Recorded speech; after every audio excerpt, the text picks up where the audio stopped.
turret coming up at the natural expansion. He's gonna need some more. These mutalisks are actually picking off SCVs one by one. Picked off 3 SCVs. They're very nicely done. He's picking up a couple more mutalisks as well. Should be able to pick up another couple mutalisks. Yeah, there he goes. Picks off a couple more SCVs. There he goes. And doing a pretty good job here. So far, Jaedong in the early stages of this mutalisk harassment has been doing a pretty nice job, and I'm actually able to get in here and pick off a couple of the medics, which is very, very nice. But needs to be careful staying in range of that turret for a little bit too long, I think, and taking a lot of shots there.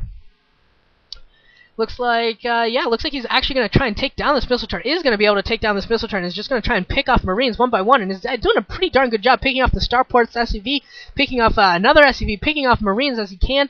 Right here with some decent... Oh, 2 mutalisks going down there. That is painful. 2 mutalisks going down there in one swoop. What is Jaedong doing? Standing his mutalisks over Marines? Why is he demicroing? Jaedong looks like he has enough mutalisks to survive here, but he's losing a ton of mutalisks. Look at how many mutalisks he lost. He lost like 3 mutalisks in that engagement. Looks like he's just standing them over. What are you doing? Jaedong not microing at all. And he did win that battle, but he lost like 3 or 4 mutalisks doing it when he really probably could have gotten away with losing a whole lot less. And so many damaged mutalisks. Oh my god, I don't know what Jaedong was doing. That was so bad. Jaedong, that was awful. And geez, he's getting his 3rd base up and running at the bottom right, but that is not pretty at all. We got Hydro stand out, so we're gonna see some lurker follow-up. Pretty standard from Jaedong, but that was not good muta use there at all. Now he doesn't have enough mutalisks left to really go in there and swoop against anything. This is going to be a pretty useless swoop, I think. I don't think he can one-shot anything. Yeah, he can't one-shot SCVs anymore, so that sucks. He does stop that science facility going from going up for a couple more seconds. That's something, but still, just not that much. Big mistake there by Jaedong, I think, still. He's going to be feeling that for a while now. He's going to need those mutalisks are really important when you get the first batch of Mutaling, or Lurker Ling. Those mutas are nice because they can take a lot of damage there against the first batch of Medic Marine, the first big engagement of Medic Marine that you face, and Jaedong's not going to have as many mutalisks, not going to have as much life on his mutalisks to really do that. He's going to pick off this SCV, but not going to stop the science facility going up, and he's going to take a bunch more turret hits, and just not looking good here from Jaedong overall.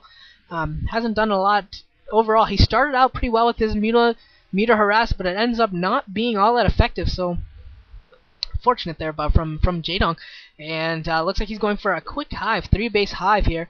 He's got some lurkers going on to put on a little bit of a container here. A couple of bunkers from Baby, and Baby's been bunker heavy this last several games. It was because there were, lurkers coming his way really, really early, but this time he's going for bunkers anyways. And now we got a dropship out, and a couple overlords are in position. They're gonna see this A-OK, I think, unless he split those. Did he split those?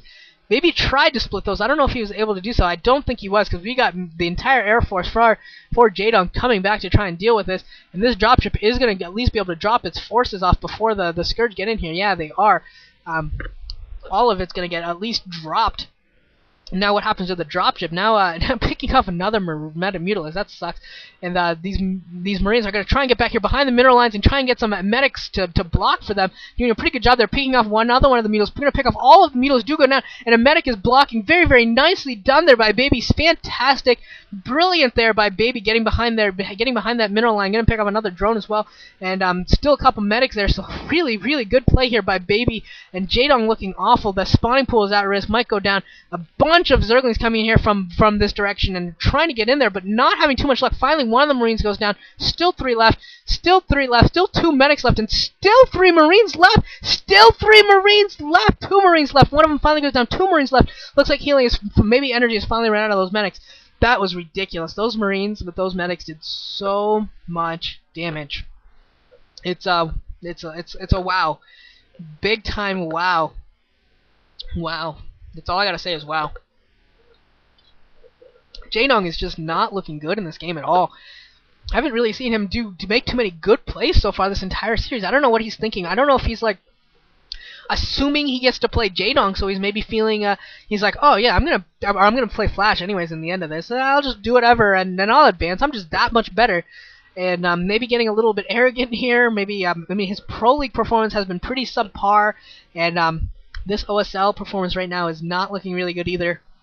He is definitely majorly at risk of being knocked out here in the round of 36, which is not good. Not good. To put it lightly, it is not good. And yeah, not looking pretty here. We got some forces out in the middle of the map for both players here. Looks like Jaedong's actually going to try and engage. Actually, was trying to feint and engage to get that science vessel maybe out a little bit too far and pick it off with some skirts, but not able to do so, losing a lurker in the process. So needs to be a little bit careful here. He can't afford to lose much anymore. He's lost so much already. Every loss for Jaedong is painful. You can look at the accounts in the bottom right. Jaedong has some minerals there, but not much else. Behind in the psi count, behind in most other things, and tanks in here in pretty solid position, getting some good shots off, picking off a couple of lurkers, and then just doing a lot of damage overall here. We're able to pick off one tank, Jaedong is, and stop some of these reinforcements for now. And a lot of lurkers there are going to be able to pick off these marines that are just sort of wandering through. Ooh, science vessel does go down. You can hear that sound. It got an irradiate on that defiler, but it does go down. Will the defiler get a swarm off? Swarm? No, that defiler's not going to be used for any swarm. We're just going to allow it to die, Jaedong is. And well, the Nightingale actually went off at the bottom right and then morphed in at the natural expansion. That's funny. Decided to do it the other way around rather than the normal way. From going up in some lurkers chasing these tanks, but the tanks are in pretty good retreat mode. I don't think Baby lost any tanks there, and has avoided taking any damage so far, big time damage really at all. Baby has, so Baby looking really good here, still upgrading his engineering bay, and looking really good. Jaedong really needs to defend this bottom right hand base. Really needs to get that defiler through that Nice. Now that he really needs to get to that ramp. Too late, not going to get to the ramp. So now he's going to have to defend a big wide area. This is going to be tough for him. He's going to need some nice swarms. Those tanks at the bottom of the ramp are going to be good in support. And